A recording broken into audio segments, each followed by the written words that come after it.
I never thought a snowplow would become my weapon of mass destruction. But when Barbara Henderson from the Riverside Oaks HOA handed me that $2,000 fine for a perfectly legal snow pile in my own driveway, something inside me snapped like an icicle in a blizzard. My name is Oliver Armstrong, and I moved to this planned community in Naperville, Illinois, about 18 months ago. The house was beautiful, the neighbors seemed friendly enough, and the amenities included a fitness center, swimming pool, and that massive clubhouse where the HOA held their monthly meetings. I thought I was living the American dream. I was 34, recently divorced, working remotely as a software engineer, and I wanted a fresh start somewhere quiet and organized. The HOA seemed like a bonus at first, keeping property values high and maintaining common areas. Boy, was I wrong. The winter of 2026 hit Illinois hard. We were talking about 2 feet of snow in late January, with another storm predicted to dump even more. I did what any reasonable homeowner would do. I hired a guy with a plow truck to clear my driveway. The snow had to go somewhere, so naturally, it ended up in a pile at the end of my driveway on my property, exactly where snow piles always go. The pile was maybe 6 feet tall and spread across the corner of my lawn near the street. It was not blocking any sidewalks, not touching anyone else's property, and definitely not violating any actual laws. 3 days after the snowstorm, I was sitting in my home office on a Tuesday morning, debugging some terrible code when my doorbell rang. I trudged downstairs in my sweatpants and old college hoodie, expecting a package delivery. Instead, I found Barbara Henderson standing on my porch in a cream-colored parka that probably cost more than my car payment, holding a clipboard and wearing an expression like she had just discovered a dead body on my lawn. "Mr. Armstrong," she said, not even bothering with a greeting. "I am here on behalf of the Riverside Oaks Home Owner Association Board. We have received multiple complaints about your property." I blinked at her, genuinely confused. "Complaints? About what?" She gestured dramatically toward my driveway. "That unsightly snow pile is in violation of Section 8, subsection 4 of our community covenants. All snow removal must be conducted in a manner that maintains the aesthetic integrity of the neighborhood." I looked past her at the snow pile. It was snow, white, frozen water. Exactly like the snow piles in front of half the houses on the street. "You are kidding me, right?" "I assure you, Mr. Armstrong, the HOA takes these matters very seriously. You have 48 hours to remove the snow pile or redistribute it in a manner that does not create an eyesore. Failure to comply will result in fines." "Barbara, it is a snow pile. It will melt in a week or two." Her eyes narrowed. "The rules exist for a reason, Mr. Armstrong. We have standards in this community. I suggest you familiarize yourself with them." She handed me an official-looking letter from her clipboard and walked away, her boots crunching on the salt I had scattered on my walkway. I stood there in the cold, reading the letter. It cited some vague covenant language about maintaining curb appeal, and gave me until Thursday at 5 in the evening to remedy the situation. I called my neighbor, Jeff, who had lived in Riverside Oaks for 7 years. He laughed when I told him about Barbara's visit. "Oh man, you got hit by the Barbara special," he said. "She does this to someone every winter. Last year, she fined the Petersons for having their Christmas lights up past January 10th. The year before, she went after someone for parking their boat in their driveway during the off-season. Can she actually fine me for a snow pile? Technically, yeah. The HOA board has pretty broad enforcement powers according to our covenants, but most of the time, people just ignore the first warning and wait for it to blow over. Barbara is the president, but the rest of the board is usually more reasonable. I should have followed Jeff's advice. I should have ignored the letter and let the snow melt naturally. But I had just gone through a brutal divorce where my ex-wife's lawyer had nickeled and dimed me for every penny, and I was tired of people with clipboards and authority complexes telling me what to do. So I decided to be petty. I went outside that afternoon with a shovel and spent 2 hours redistributing the snow. I spread it evenly across my front lawn, making sure every inch of my property had a nice white coating. The snow pile was gone. Thursday evening rolled around, and I was feeling pretty good about my malicious compliance. The snow pile no longer existed as a concentrated eyesore. Then Barbara showed up again, this time with another board member, a thin man in his 60s named Gerald Martin. "Mr. Armstrong," Barbara said, her voice dripping with false sweetness. "While you have technically addressed the snow pile, the board has determined that your current distribution of snow across your lawn creates an uneven and unkempt appearance compared to other properties. We are issuing you a fine of $2,000 for willful violation of community standards. $2,000 for snow that I moved because you told me to move it." Gerald cleared his throat. "The fine structure is clearly outlined in your HOA documents, Mr. Armstrong. First violations start at $500, but the board has the discretion to assess higher penalties for flagrant disregard of warnings." Flagrant disregard. I moved the snow exactly like she told me to. Barbara pulled out another letter. The fine is due within 30 days. Additionally, you are required to have all excess snow removed from your property within 72 hours or face additional daily fines of $500. I took the letter, my hands shaking, not from cold but from pure rage. This is insane. You people are insane. We are simply maintaining the standards that make Riverside Oaks such a desirable community, Barbara said. "Good evening, Mr. Armstrong." I slammed the door after they left and immediately started researching Illinois HOA laws. It turned out that HOAs in Illinois did have significant power, but they also had limitations. Fines had to be reasonable and related to actual covenant violations. The problem was that fighting an HOA required lawyers, and lawyers cost money. The $2,000 fine was carefully calculated to be just below the threshold where most people would consider legal action worthwhile. That night, I barely slept. I kept thinking about Barbara's smug face, about the injustice of being fined for literal snow, about how I had moved to this neighborhood for peace, and instead found myself in a bureaucratic nightmare. By 3 in the morning, an idea started forming. It was petty, possibly stupid, but absolutely perfect. Friday morning, I called the guy who had plowed my driveway originally. His name was Rick, and he ran a small snow removal business. "Hey Rick, this is Oliver Armstrong from Riverside Oaks. You plowed my driveway last week." "Sure, I remember. What can I do for you?" Weird question. "Can you move snow from one location to another? Like just pick up a big pile and dump it somewhere else?" "I mean, yeah, I've got a truck and a plow.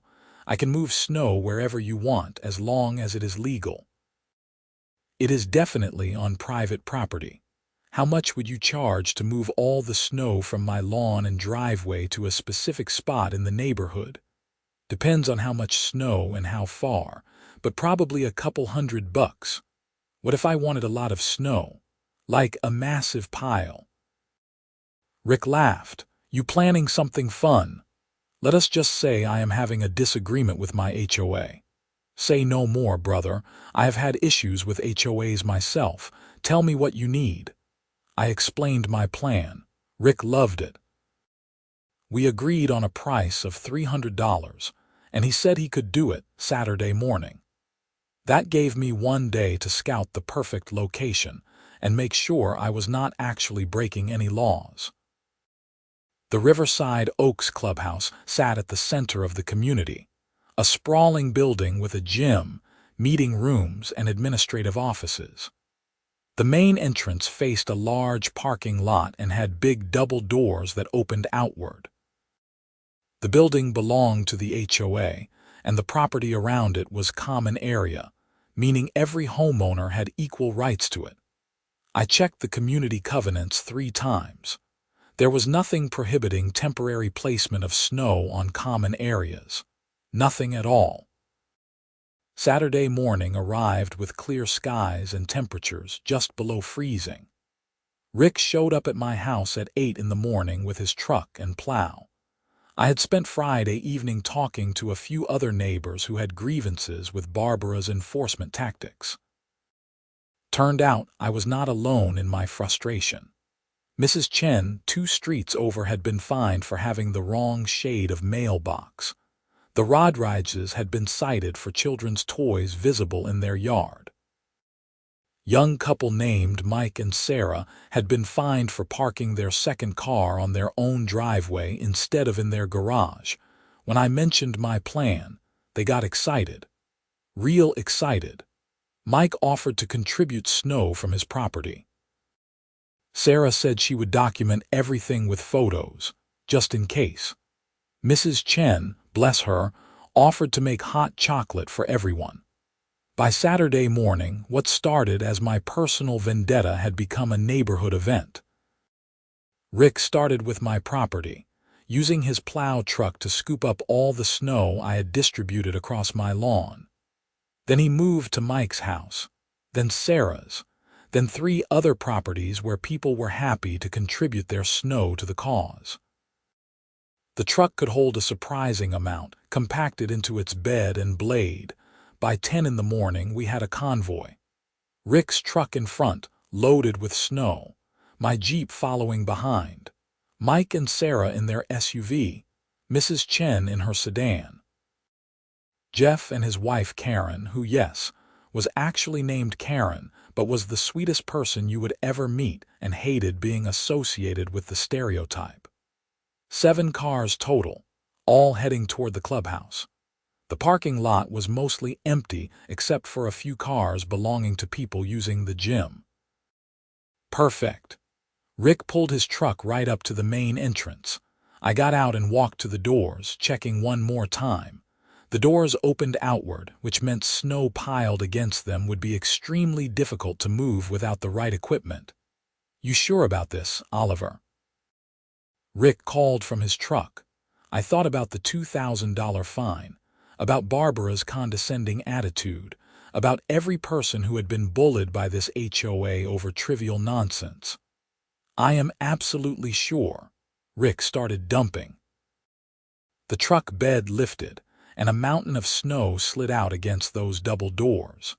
He repositioned and plowed more snow from his blade directly into the growing pile. Then he went back for more loads. It took 6 trips total, gathering snow from all the contributing properties and some from the parking lot itself, which technically made us helpful since we were clearing parking spaces. By noon, there was a wall of snow at least 8 feet high and 15 feet wide completely blocking the main clubhouse entrance. You could not see the doors at all. You could not even see the top of the door frame. It was glorious. We took photos. We took videos. Sarah made a time lapse. Mrs. Chen passed out thermoses of hot chocolate, and we stood in the parking lot admiring our work like artists at a gallery opening. "This is the most beautiful thing I have ever seen," Mike said, his arm around Sarah. "It is magnificent," agreed Jeff. The snow pile was packed pretty solid from all the plowing and replowing. It was not going anywhere without significant effort. Someone would need a truck, a plow, and several hours to clear it. Or they could wait several weeks for it to melt, but given the forecast, we were looking at consistent below freezing temperatures for at least the next 2 weeks. We dispersed before anyone from the HOA showed up, but I lingered in my Jeep at the far end of the parking lot, waiting. I did not have to wait long. At 12:30, Barbara's white Lexus pulled into the lot. She parked in her designated spot, the one with a little sign that said, HOA President. She got out, walking briskly toward the entrance while looking at her phone. She was maybe 10 feet away before she looked up and saw the snow wall.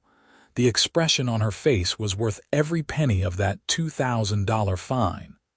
Her mouth fell open. She actually dropped her phone. She stood there for a solid 30 seconds, just staring, before she seemed to regain her composure. She walked up to the snow pile and tried to find the doors underneath. She pushed against the snow, but it was packed too solid. She walked around the entire building, presumably looking for another entrance. Here is the thing about the clubhouse. The main entrance was the only public entrance.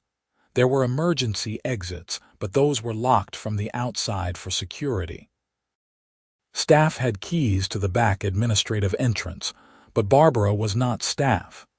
She was just the HOA president, a volunteer position. She would need to call someone with a key to let her in through the back, and that was assuming she could explain why she could not just use the front door like a normal person. I watched her make a phone call, then another. She was pacing now, gesturing at the snow pile like it had personally insulted her. A few people came out of the gym through one of the side emergency exits, saw the snow pile and started laughing. One guy actually took a selfie with it. My phone rang. It was Jeff. Dude, you are a legend. There is a photo of the snow pile in the neighborhood Facebook group. People are losing their minds. Already, someone from the gym posted it. The comments are incredible. Half the neighborhood is thanking whoever did it. The other half is clutching their pearls. Barbara is in the comments demanding to know who is responsible and threatening legal action. She cannot actually do anything right. I mean, it is snow on common property. I am not damaging anything. I honestly have no idea, but it is hilarious either way. I drove home feeling lighter than I had in months. When I got there, I found a printed notice taped to my front door. That was fast. The notice demanded that I contact the HOA board immediately regarding vandalism of community property. Vandalism. They were calling snow vandalism. I called the number listed on the notice. Gerald Martin answered. This is Oliver Armstrong. I got your notice. Mr. Armstrong, thank you for calling. I assume you are aware of the situation at the clubhouse. I may have heard something about it. Mr. Armstrong, we have witness reports that you were seen at the clubhouse this morning with a snow removal truck and several other residents. We have reason to believe you are responsible for blocking the main entrance. I moved some snow to common property. That is not against any rule I have read. You deliberately blocked access to a community building. That is destruction of property. Actually, Gerald, I did not destroy anything. I placed snow temporarily on common ground that I have equal rights to as a homeowner. The snow is not damaging the building. It is just snow. If it is a problem, the HOA can have it removed. In fact, I know a guy with a plow truck who might do it for a reasonable fee. There was a long silence. The board will be holding an emergency meeting tomorrow at 2 in the afternoon. Your presence is required. Where are you holding it? The clubhouse seems to have an entrance problem. The meeting will be held at board member Patricia Wang's residence. The address will be emailed to you. I strongly suggest you attend, Mr. Armstrong, unless you want to face serious consequences. He hung up. I made myself a sandwich and spent the afternoon monitoring the neighborhood Facebook group. The post about the snow pile had over 300 comments. People were sharing it to other local groups. Someone made a meme. The general consensus was divided but leaning toward support for the mystery snow vigilante. Barbara was getting roasted in the comments. with people bringing up old grievances about petty fines and overreaching enforcement. One comment from a username I did not recognize stood out. "This is what happens when you fine someone $2,000 for having snow on their own property. Maybe the board should learn some common sense." Another: "I got fined $500 last year for having my trash cans visible from the street on a non-trash day. They were in my garage with the door open. This snow pile is karma." The few people defending Barbara were getting torn apart. It was beautiful chaos. Sunday afternoon, I drove to Patricia Wung's house, which was one of the larger homes in the community. Several cars were already parked outside. I recognized Barbara's Lexus and Gerald's sedan. I walked up to the front door and rang the bell. Patricia answered, a woman in her 50s with tired eyes. "You must be Mr. Armstrong. Please come in." The living room had been set up like a formal meeting space. Barbara sat in an armchair like it was a throne. Gerald was on the couch with another board member I recognized as Tom Fletcher. Patricia took her seat, and they left me standing. "Mr. Armstrong," Barbara began, her voice icy, "you have created a significant problem for this community. I moved some snow. You blocked access to our clubhouse in a deliberate act of vandalism and harassment. The clubhouse has multiple entrances. The emergency exits work fine, and I did not vandalize anything. Snow is not permanent. It is not destructive. It is frozen water." Tom Fletcher, who had been quiet until now, leaned forward. "Mr. Armstrong, can we speak plainly here? We all know you did this because of the fine. But this kind of retaliation is not acceptable. It is childish and disruptive." "You know what is childish," I said, feeling my temper rise. "Fining someone $2,000 for snow. For snow, I live in Illinois. We get snow. I had my driveway plowed like every homeowner does, and you decided that was worth a massive fine. That is not about community standards. That is about control." Barbara stood up. "You agreed to abide by our covenants when you purchased your home. If you do not like the rules, you are free to leave. Actually, I am free to stay and challenge unreasonable enforcement, which is exactly what I am doing." "The board has voted," Patricia said quietly. "We are fining you an additional $5,000 for vandalism and requiring you to pay for professional removal of the snow immediately. If the snow is not cleared within 24 hours, the fines will increase by $1,000 per day." I stared at them. $5,000. "You are out of your minds." "The invoice for snow removal will be sent to you," Gerald added. "We have already contracted a company. The cost is $800, which you will also be responsible for." Let me get this straight.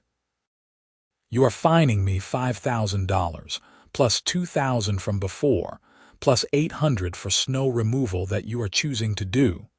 You are charging me $7,800 total for moving snow."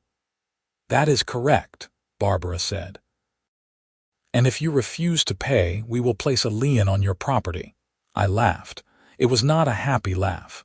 It was the laugh of someone who had reached his absolute limit.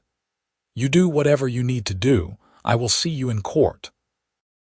I walked out of Patricia's house, got in my Jeep, and immediately called a lawyer. I found one through a friend's recommendation, a guy named Marcus Webb who specialized in property law and HOA disputes.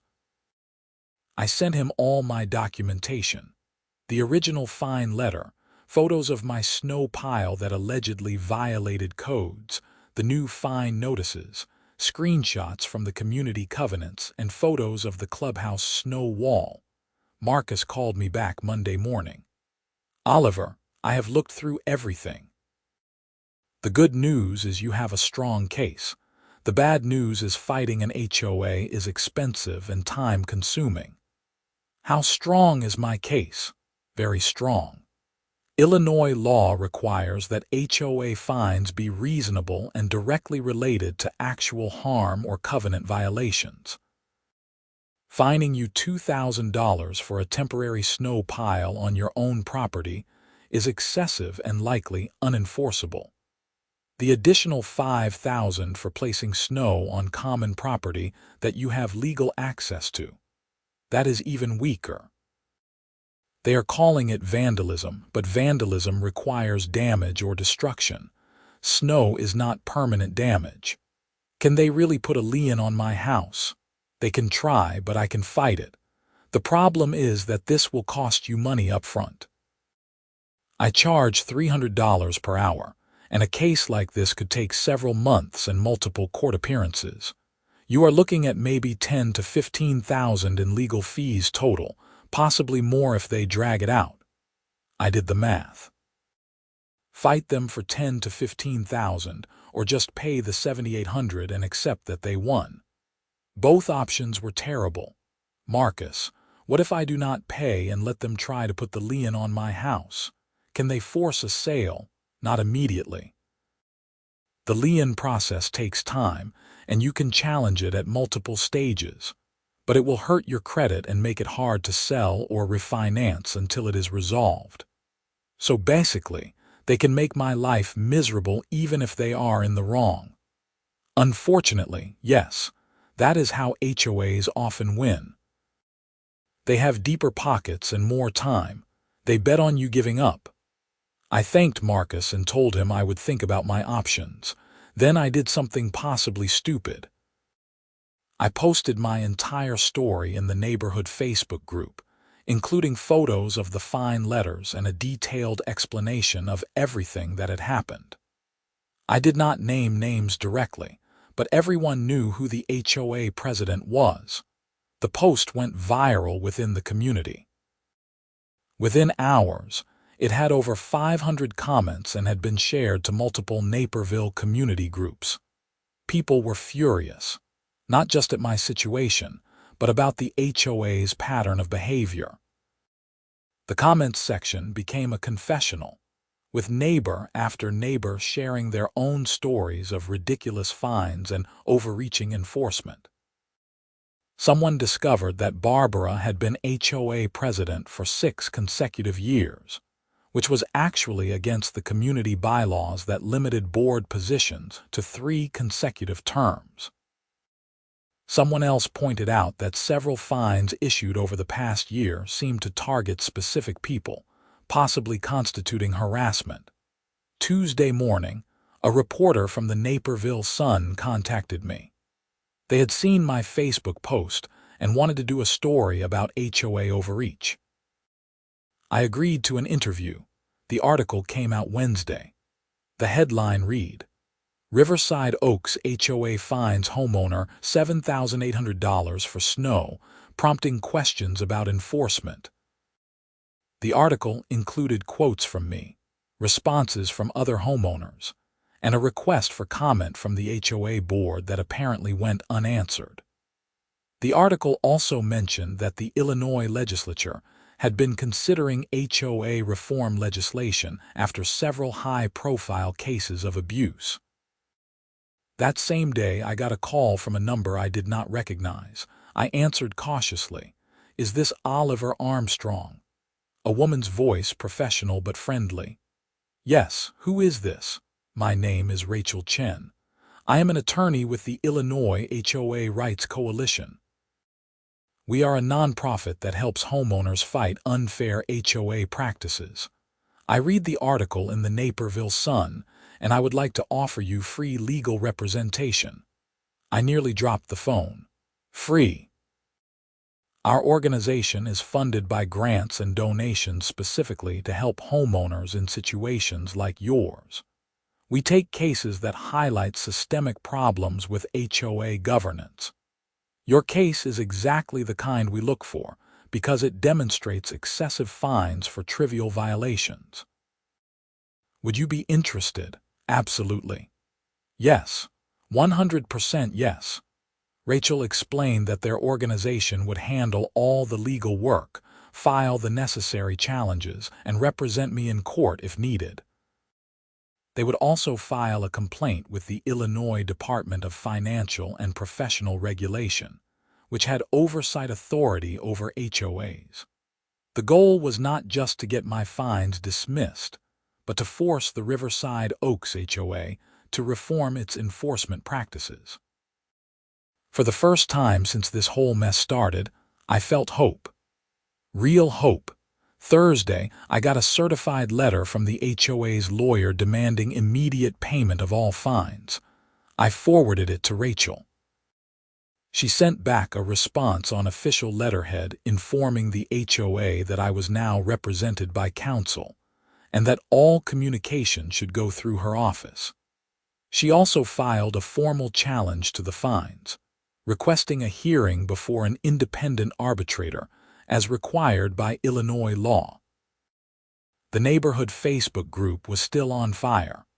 Someone organized a petition to recall the HOA board, which needed signatures from 20% of homeowners to trigger a special election. Within a week, they had 30%. Barbara tried to shut down the criticism by posting a long statement about how the board was just enforcing the rules that everyone agreed to, and how she had devoted years of volunteer service to the community. It did not help. The comments tore her apart. People pointed out specific incidents where she had overstepped or applied rules inconsistently. Someone even found minutes from old board meetings showing that Barbara had pushed through fine increases without proper homeowner votes. The snow pile at the clubhouse finally got cleared, about a week after I had created it. By then, the photo of it had been shared thousands of times on local social media. It had become a symbol of homeowner resistance against HOA tyranny. Someone made T-shirts. February rolled into March. The arbitration hearing was scheduled for late March. Rachel was building a comprehensive case, not just about my fines, but about the HOA's entire enforcement pattern. She had collected statements from over 30 homeowners describing excessive or unfair fines. She had documentation showing that fine amounts had increased dramatically during Barbara's tenure without proper homeowner approval. She had evidence that the board had issued fines selectively, targeting people who had previously complained or opposed Barbara's initiatives. The recall election was scheduled for early April. The petition had easily met the signature requirement, and 4 candidates had stepped up to challenge the existing board members. The campaign was brutal. Next-door posts and Facebook became battlegrounds. Some people still supported Barbara, mostly older residents who valued strict enforcement and believed the rules kept property values high. But the majority seemed ready for change. In mid-March, things took a turn. I got a call from Rachel with concerning news. "Oliver, I need to tell you something. The HOA's lawyer contacted me with a settlement offer." "What kind of offer?" "They will drop all your fines completely and pay your legal expenses up to $3,000 if you agree to sign a non-disparagement agreement and take down your Facebook posts. They want to pay me to shut up." "Essentially, yes." They know they are going to lose the arbitration hearing, and they know the recall election is going badly for them. They want to make this go away quietly. "What do you think I should do, personally?" "I think you should reject it. We have them dead to rights, and this case could set a precedent that helps other homeowners. But it is your decision. If you just want this over with, the settlement is not a bad deal." I thought about it for about 10 seconds. "No, we are going to arbitration. I want this on record." "I was hoping you would say that." The arbitration hearing was held on March 24th at a legal office in downtown Naperville. It was less formal than a court, but still official. The arbitrator was a retired judge named Lawrence Templeton. Both sides presented their cases. Rachel was brilliant. She walked through the timeline. showed the absurdity of the original fine, demonstrated that my snow pile was neither unusual nor actually prohibited by any specific covenant language, and established that the $5,000 vandalism fine was completely unsupported by law or logic. She presented testimony from other homeowners about the HOA's pattern of excessive enforcement. She showed the bylaw's violation regarding Barbara's extended tenure. She made it clear that this was not just about snow, but about an HOA board that had lost sight of its purpose. The HOA's lawyer, a tired-looking man named Stephen Pratt, tried to argue that the board had broad discretion under the covenants and that my actions were deliberately provocative. He claimed the snow wall had caused real harm by disrupting community activities and creating safety concerns. Judge Templeton was not impressed. He asked pointed questions about why a temporary snow pile warranted a $2,000 fine. He questioned whether blocking one entrance to a multi-entrance building constituted vandalism. He asked the HOA to provide documentation showing that other homeowners had been fined for similar snow issues. They could not. The hearing lasted about 3 hours. Judge Templeton said he would issue his decision within 2 weeks. The recall election happened on April 2nd. It was not even close. All 4 incumbent board members were voted out, including Barbara Henderson. The new board was a mix of younger homeowners and longtime residents who were fed up with aggressive enforcement. Their campaign had centered on common-sense governance and focusing HOA resources on actual community improvements rather than citation patrols.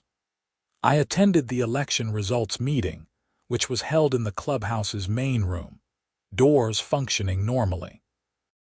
Barbara looked like she had aged 10 years. She did not speak when the results were announced. She just gathered her things and left. I almost felt bad for her. Almost. Judge Templeton's decision came down on April 10th. It was comprehensive and scathing. He found that the $2,000 fine for the original snow pile was excessive and unreasonable given the minimal impact and temporary nature.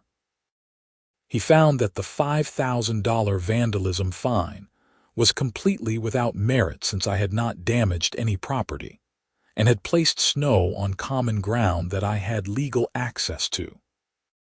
He ordered all fines dismissed and required the HOA to pay my legal expenses, which by then were minimal since Rachel's organization had handled everything pro bono, but the principle mattered. More significantly, Judge Templeton made findings about the HOA's general governance. He noted a pattern of excessive enforcement and recommended that the Illinois Department of Financial and Professional Regulation investigate the HOA's practices. His decision was public record and would be available to any homeowner facing similar issues in any HOA in Illinois. Rachel called me after the decision was published. "You won. Complete victory. We won," I corrected. "I could not have done this without you. This is exactly why our organization exists. Congratulations, Oliver. You stood up to them and you won."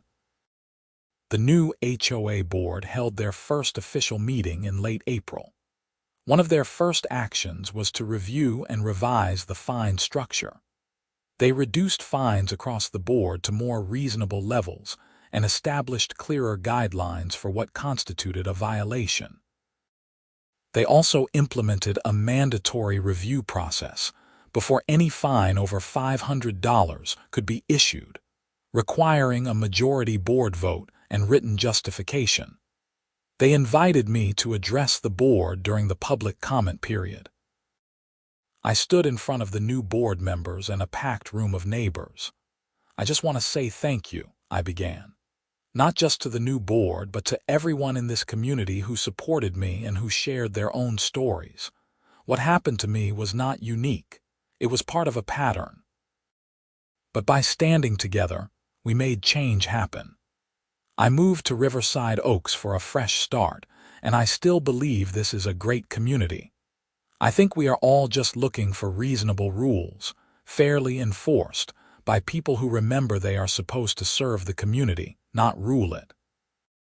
The room applauded. A few people actually gave me a standing ovation, which was embarrassing but also kind of amazing. After the meeting, people came up to thank me. Mrs. Chen brought me homemade cookies. Mike and Sarah invited me to their backyard barbecue that weekend. Jeff just gave me a beer and said, "You are a legend, man." Life gradually returned to normal, or as normal as life gets. I kept working from home, debugging terrible code and attending video meetings. The snow melted, spring arrived, and Riverside Oaks started looking beautiful with flowers and green lawns. The new HOA board focused on actual community improvements, organizing neighborhood events, and finally fixing the pothole-riddled entrance road that had needed repair for 3 years. I never got an apology from Barbara Henderson. I did not expect one. I did see her a few times around the neighborhood, and we just ignored each other. She had moved from her position of power into obscurity, and I think that was punishment enough. The story did not quite end there, though. In June, I got a letter from the Illinois legislature. The HOA reform bill that had been stalled in committee for years suddenly gained momentum, partly because my case and others like it had generated media attention. The bill passed in late June and was signed by the governor in July. It established clearer limits on HOA fines, required arbitration before liens could be placed, and created a state-level complaint process for homeowners. The bill was informally nicknamed Oliver's Law in some circles, which was both flattering and weird. Rachel's organization asked me to speak at a few homeowner rights events. I talked about my experience, about the importance of reading your HOA covenants before buying a home, and about not being afraid to stand up to unfair treatment. I was not a natural public speaker, but people seemed to connect with the story. By August, the whole experience felt almost surreal. I had gone from being a guy getting bullied by his HOA to accidentally becoming a minor face of homeowner rights advocacy. It was not something I had planned or wanted, but I also did not hate it. The Riverside Oaks community itself became noticeably better. The new board was responsive and reasonable. They sent out surveys asking homeowners what improvements they wanted to see. They established office hours where people could discuss concerns without fear of immediate citations. They even threw a community picnic in September that was actually fun, with decent food and activities for kids. I became friends with several board members, particularly a woman named Diana who had run on the reform platform. She told me that applications for board positions had tripled after the election because people actually wanted to be involved now that governance was not toxic. "You changed this community," Diana said during one of our conversations at the gym. "I just moved some snow," I replied. "You did more than that. You showed people they did not have to accept being bullied. That matters." Maybe she was right. Or maybe I just got really mad about a stupid fine and acted petty. Either way, it worked out. Looking back, I do not regret anything I did. Yes, blocking the clubhouse entrance with a mountain of snow was childish and spiteful. Yes, I could have just paid the initial fine and moved on with my life. But sometimes, you reach a point where you have to decide whether you are going to accept unfair treatment or fight back, even if fighting back is inconvenient and risky. The $2,000 fine for a snow pile was never really about snow. It was about control and arbitrary authority. Barbara and the old board had gotten used to pushing people around, confident that most homeowners would not fight back because fighting is expensive and exhausting. They were right most of the time, but not always. My divorce had taught me something valuable. though I did not realize it until later. My ex-wife and her lawyer had tried to bully me into accepting a terrible settlement, counting on me being too tired and defeated to fight. But I had fought, and while it cost me time and money and stress, I had ended up with a fair outcome. The HOA situation was similar. They counted on me backing down. I did not. Would I recommend that everyone facing HOA disputes pile snow in front of community buildings? No, probably not. It worked for me because I had a specific set of circumstances, a community that was already fed up with the board, and enough stubbornness to see it through. But the broader lesson applies. Do not accept unfair treatment just because fighting back is hard. I still live in Riverside Oaks. My house is paid off now, and with the new HOA board, it actually feels like the community I thought I was buying into. I have friends here. I know my neighbors. I attend the occasional board meeting just to stay informed, though they are much less dramatic than they used to be. The clubhouse still has those double doors at the main entrance. Every time I walk past them, I think about the snow wall and smile. Some people have bumper stickers that say, "My other car is a boat," or whatever. I have a memory of committing petty revenge so satisfying that it changed local legislation. Rick, the plow guy, still does snow removal in the neighborhood. He gave me a discount the following winter and told me I could call him anytime I needed special snow services. I appreciated the offer, but told him I thought my snow-moving days were probably behind me. The Facebook post I made documenting everything is still up. I get comments on it occasionally from people in other states dealing with their own HOA nightmares, asking for advice. I always tell them the same thing. Document everything, know your rights, find a lawyer who specializes in HOA law, and do not be afraid to make noise. Most HOA boards count on silence and compliance. When homeowners organize and push back, change happens. Barbara Henderson sold her house and moved out of Riverside Oaks in October. I heard through the neighborhood gossip network that she had relocated to a condo in downtown Chicago with no HOA. I hope she found peace there, though I also hope she learned something from the experience. Probably she did not, but I can hope. The Illinois HOA Rights Coalition used my case in their fundraising materials and educational content. Rachel told me they had seen a significant increase in homeowners reaching out for help, and they had successfully challenged dozens of excessive fines and unfair HOA actions. My stupid snow pile had inadvertently funded a whole movement. I started dating again, cautiously. One of the first things I told potential partners was the story of how I blocked my HOA's clubhouse with snow and accidentally changed state law. Reactions were mixed. Some people thought it was hilarious and impressive. Others thought it sounded like unnecessary drama. The right person, when I eventually met her, thought it was both hilarious and showed character.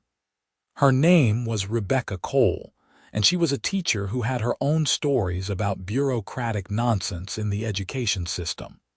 We bonded over shared frustration with petty tyrants.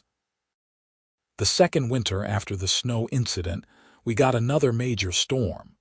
2.5 feet this time. I had my driveway plowed and the snow naturally piled up at the end of the driveway on my lawn. It sat there for 3 weeks until it melted. Nobody said a word. No fines, no citations, no passive-aggressive letters. Just snow, doing what snow does. That is when I knew things had really changed. The fact that I could have a normal snow pile without drama was more satisfying than any revenge had been. Normal is underrated. I started getting invited to speak at HOA annual meetings in other communities, not about my case specifically, but about governance best practices and homeowner relations. It was strange being on the other side, essentially advising HOA boards on how not to be terrible. My main advice was simple. Remember that you are serving your neighbors, not ruling them. Enforce rules that matter and let the petty stuff go. Be reasonable, be communicative, and be willing to admit when you are wrong. Some boards listened. Others clearly thought I was just some troublemaker who did not respect authority. You cannot win them all. By the third year after the incident, life had settled into a comfortable rhythm. The Riverside Oaks HOA functioned smoothly under continued reformed leadership. Property values had actually increased, which put to rest the argument that strict enforcement was necessary for maintaining home values. Turned out people valued living in a community where they did not have to fear their HOA more than they valued perfectly uniform mailboxes and invisible trash cans. I got married to Rebecca in a small ceremony at a local park. We invited the whole neighborhood, and about half showed up, which felt about right. Mrs. Chen made a toast about how I had fought tyranny with snow, and everyone laughed. It was a good day. We talked about maybe moving someday, getting a bigger place if we decided to have kids. But honestly, I was not in a hurry. Riverside Oaks had become home, really home, in a way it had not been before all the drama. Sometimes you have to fight for a place before it truly feels like yours. I kept in touch with Rachel and her organization, occasionally donating when I had extra money and sharing their resources with people who needed help. The work they did mattered, protecting regular people from bureaucratic abuse. I was grateful that they had been there when I needed them. One random Tuesday in that third year, I got an email from a producer at a cable network that did shows about neighborhood disputes. They wanted to do an episode about my story. I politely declined. The story was over, and I did not need it dragged back into the spotlight. I had made my point, won my fight, and moved on. That felt like enough. Sometimes at night when I could not sleep, I thought about the moment I decided to move all that snow to block the clubhouse. It had been impulsive and risky. It could have gone very wrong. I could have faced criminal charges if they had really pushed it. I could have lost the legal fight and ended up owing tens of thousands. But sometimes the risky move is the right move. I never regretted it. Not for a second. Standing up to bullies, even over something as stupid as snow, matters. It matters because it shows that ordinary people do not have to accept arbitrary authority. It matters because it inspires others to stand up too. And it matters because sometimes petty revenge is actually justice in disguise. The snow pile that started everything melted away 3 years ago, but its effects remained. A reformed HOA, new state laws, a community that learned to work together instead of being ruled by fear. And me, a guy who had moved to Naperville for a fresh start, who found more than he bargained for and came out the other side better for it. Every winter now, when the first snow falls, I stand at my window and watch it accumulate. I think about where I have been and where I am going. I think about Barbara Henderson and whether she ever understood what went wrong. I think about all the people who helped me fight and win. And I think about that glorious wall of snow, 8 feet high, blocking those clubhouse doors, a monument to the power of saying no to unfairness. The American dream is supposed to be about owning a home, building a life, being part of a community. For a while, the HOA had turned that dream into a nightmare of arbitrary rules and excessive fines. But communities are made of people, and when people decide they have had enough, change happens. It might take a snow pile and a legal fight and months of drama, but it happens. I never wanted to be a crusader or an activist. I just wanted to live my life without being hassled over nonsense. But sometimes life pushes you into situations where you have to be more than you planned.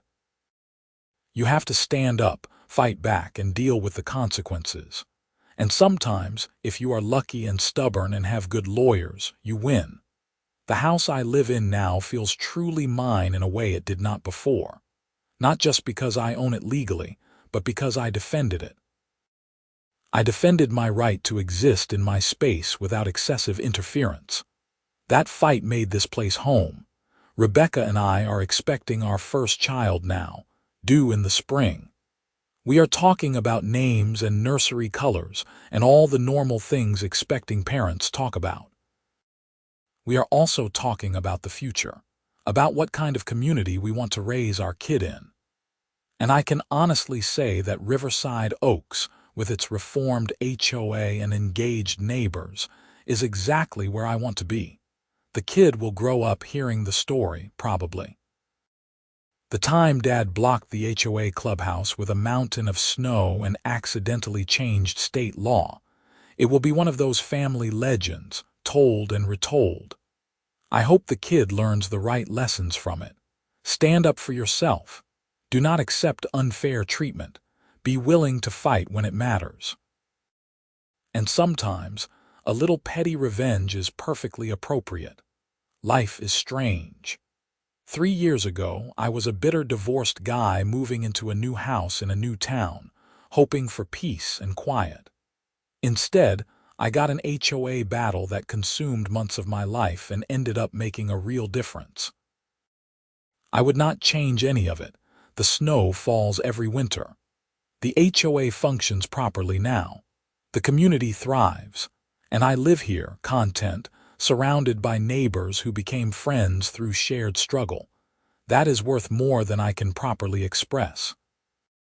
So if you ever find yourself facing down an unreasonable HOA, remember this story. Remember that you do not have to accept unfair treatment. Remember that fighting back is possible. And remember that sometimes, all it takes is moving some snow to the right place at the right time to change everything. Stand your ground, fight when you have to, and never, ever let anyone fine you $2,000 for a snow pile without consequences. That is my story. It started with snow and ended with justice. And honestly, I would not have it any other way.